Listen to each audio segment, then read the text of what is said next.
G.K. Chesterton, The Sins of Prince Saradine, narrated by Alan Montero.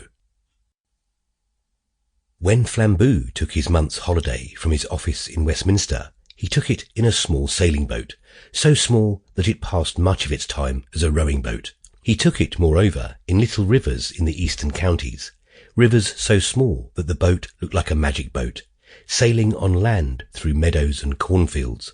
The vessel was just comfortable for 2 people. There was room only for necessities, and Flambeau had stocked it with such things as his special philosophy considered necessary. They reduced themselves, apparently, to 4 essentials: tins of salmon, if he should want to eat; loaded revolvers, if he should want to fight; a bottle of brandy, presumably in case he should faint; and a priest, presumably in case he should die.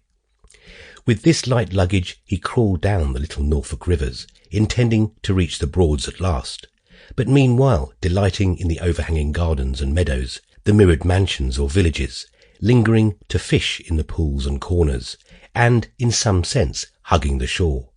Like a true philosopher, Flambeau had no aim in his holiday, but, like a true philosopher, he had an excuse. He had a sort of half-purpose, which he took just so seriously that its success would crown the holiday, but just so lightly that its failure would not spoil it.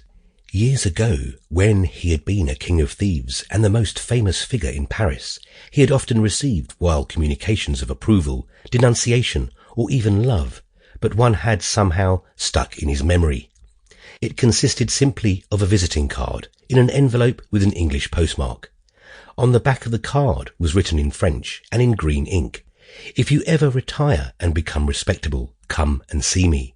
I want to meet you, for I have met all the other great men of my time. That trick of yours of getting one detective to arrest the other was the most splendid scene in French history." On the front of the card was engraved in the formal fashion, "Prince Saradine, Reed House, Reed Island, Norfolk."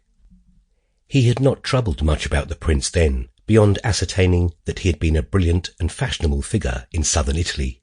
In his youth, it was said, he had eloped with a married woman of high rank. The escapade was scarcely startling in his social world, but it had clung to men's minds because of an additional tragedy, the alleged suicide of the insulted husband, who appeared to have flung himself over a precipice in Sicily. The prince then lived in Vienna for a time, but his more recent years seem to have been passed in perpetual and restless travel.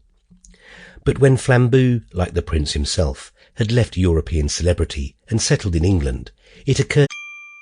Sample complete. Ready to continue?